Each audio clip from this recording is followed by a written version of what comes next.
All right, everybody.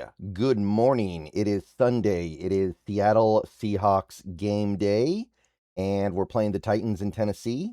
I know we're all interested to see what the team is going to do today. I know we're all pretty plugged in here, and we're ready to see what the Seahawks have to offer us.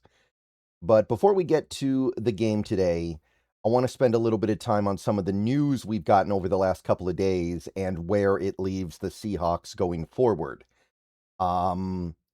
I think we all knew where this particular story was going 2 days ago, but let's go ahead and revisit it a little bit so we can talk about the fallout, because it's not the only wide receiver injury news this team has right now.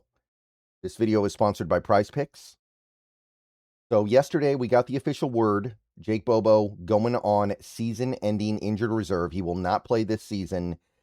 And with how bad the injury sounded, I wonder if it's going to affect next season as well, but we'll deal with that when it's time to deal with that. So obviously that's unfortunate. We don't like that. And there are a couple different reasons why you might not like that. Jake Bobo is, on some level, a valuable player on both offense and special teams. And he's also a guy this team really likes having around.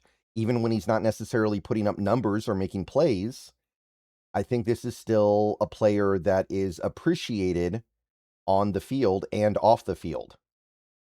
So let's go over some of the basics of Bobo's relevance to this 2026 Seahawks team first. So when you're talking about him as a player, you have the offense and you have the special teams.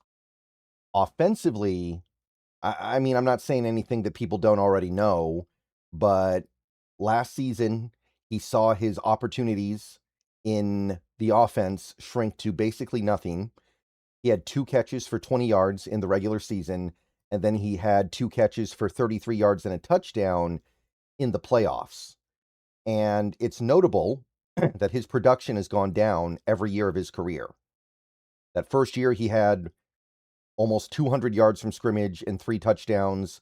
The year after that, he had 100 yards and a touchdown. Last year, he had 20 yards, and that's it. So his usage as a player has gone down. Now, part of this was because he missed a bunch of games. He missed, I think, 6 games with the injury. But even if you go beyond just the on-field stats, like catches and stuff, because we know Bobo is more than just that.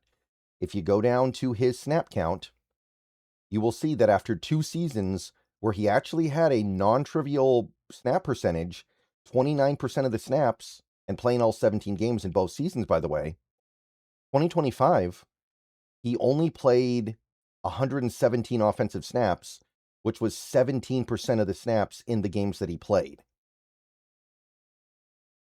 So there was definitely a noticeable drop-off in his usage. Because 11 games, 120 snaps, that's like 11, not even 11 snaps a game. Somewhere between 10 to 11 snaps a game on average. After a couple seasons where he was edging closer to 20. He was up around like 17 to 19 per game.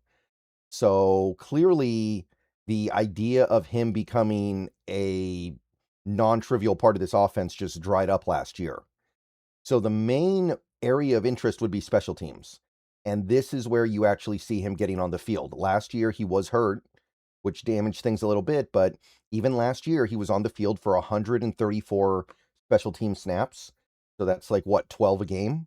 Year before that, it was actually significantly more. You had close to 20 special team snaps a game.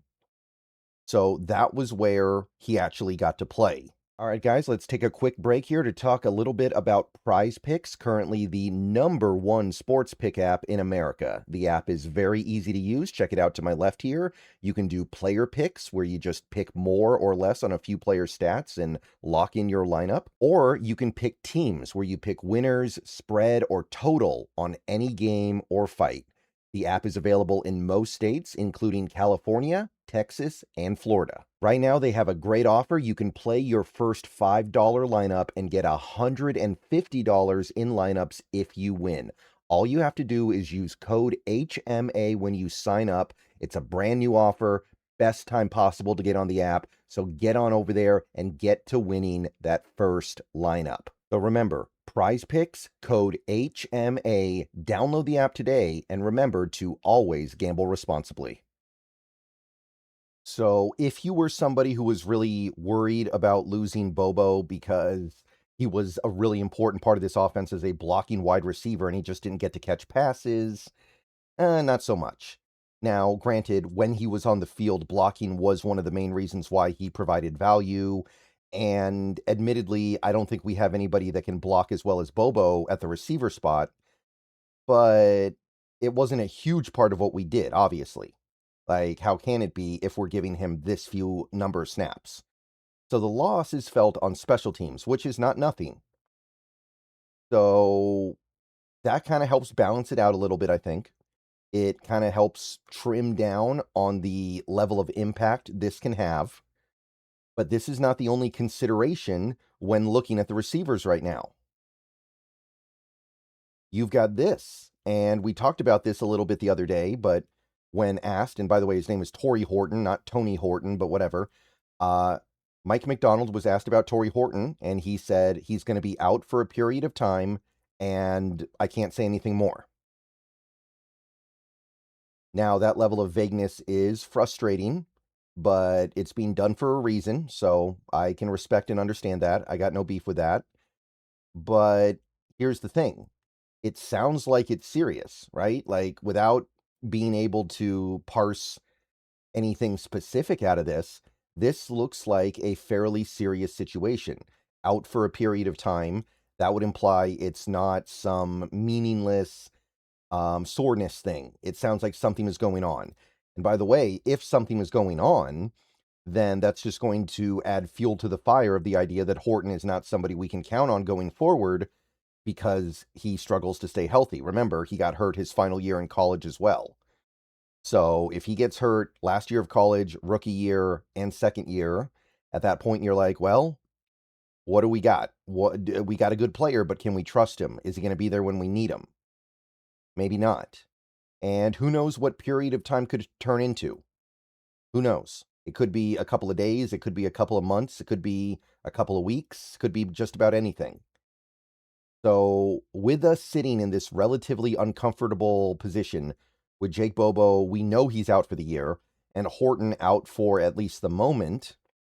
You take a look at the receiver room in Seattle, and look, don't get me wrong. The Seahawks do not need to be super deep at receiver with receivers because they are not a team that uses receivers as much as most others. They've got JSN, maybe the best receiver in football.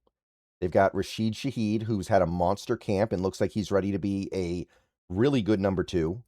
And Cooper Kupp, who has had a great camp as well and looks like he's ready to ball out again. So you don't need much more than that in this offense. This is an offense that runs the ball, goes tight end heavy, likes to use the fullback, and generally speaking, only puts a limited number of receivers on the field. So you don't need more than 3 really good wide receivers. So I don't think the Horton and Bobo injuries hurt as long as these 3 guys stay healthy. Not really, anyway. But that's assuming they stay healthy. And look, Cooper Kupp, we played 20 games last year that counted, and Cooper Kupp played in 19 of them, which was incredible. It's also something I don't know if we should count on happening again. This is a guy who did get hurt quite a bit with the LA Rams. Last 3 years he was there, I think he missed significant time with injuries. So I don't know if we should assume that he's going to be there for us in every game. There's going to come a moment, there's going to come a game, maybe even multiple games, where he just cannot go because his body doesn't let him. When that moment comes, it would have been nice to have a Tory Horton or a Jake Bobo ready to step in and deliver value. So what if we do not have those guys? Who is it? Well, assuming Horton isn't out for the year or doesn't have to go on injured reserve or anything like that, let's assume that Horton will work his way back at some point during the season. You're looking at mostly, I would assume, Montorie Foster Jr. and Cody White. Now, Montorie Foster Jr. has been burning it up in camp. but he is a guy with virtually no real NFL experience, and it's his second year. He didn't do anything as a rookie because injuries didn't allow him. And is that a guy who's ready to play at an NFL level? Based on what we're seeing in camp and the first preseason game, seems like the answer might be yes, but we don't know because we haven't seen it. Cody White, I think Cody White could be a pretty decent guy. He's made big plays in the NFL before. He had the 60-yard touchdown against the Commanders last year. He had a big play against the Rams 2 years ago. I remember that. So Cody White would work, I think, okay as a number 4 receiver that needs to step into the number 3 on occasion. But it's definitely not on the same level of having guys like Horton and Bobo. And if it's not those two guys, Foster or White, who else is it? You got Emmanuel Henderson, who haven't heard much from him yet in camp, and he's a day 3 rookie. Ricky White III, haven't really heard too much from him yet, although there is a little bit of buzz there, but at the end of the day, he's a 7th-round pick, and it's his second year, so you can only get so hyped up on that.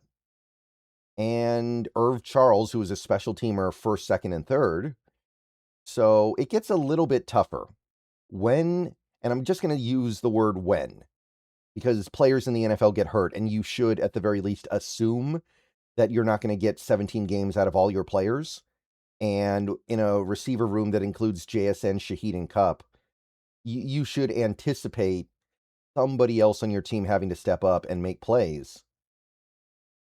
I definitely would have felt better if it was Horton and Bobo back there than Montorie Foster and Cody White. As much as I do appreciate those guys, that's where things get a little bit tricky. And, of course, you don't have the flexibility. Like Montorie Foster Jr. and Cody White are not going to block as well as Jake Bobo, right? I think Foster's a decent blocker. I don't think he's bad or anything. I think he really throws his all into it, but I don't think you're going to have Montorie Foster Jr. providing the value of Bobo as a blocker. So that's where it catches up to you a little bit. But looking at it, this is an opportunity. Don't get me wrong. It's an opportunity for somebody to step up. And look, maybe Horton does go on IR. Maybe he does end up missing the first 6 games or something. Maybe he misses even more than that. We don't know. We have no information right now. And that would be an opportunity for Henderson or probably Ricky White or something like that. But you can see how this is going to be difficult to replace because remember, Horton is also a valuable special teamer as well because he's a good returner. And Shaheed is right now our main returner, but we need a little bit more. And Horton can be that little bit more, especially on kickoffs where you do need multiple guys back there to receive. All right, so that's how things look right now. I don't think there's anybody you can really sign. Some people are saying we should go sign Tyler Lockett. I don't see that. I don't think that's going to help with anything. So, yeah, that's really all I got. I will see you guys later. Go Hawks. Let me know what you think. And it's starting to stack a little bit here. We're still fine, but you can see how things can get hairy very quickly.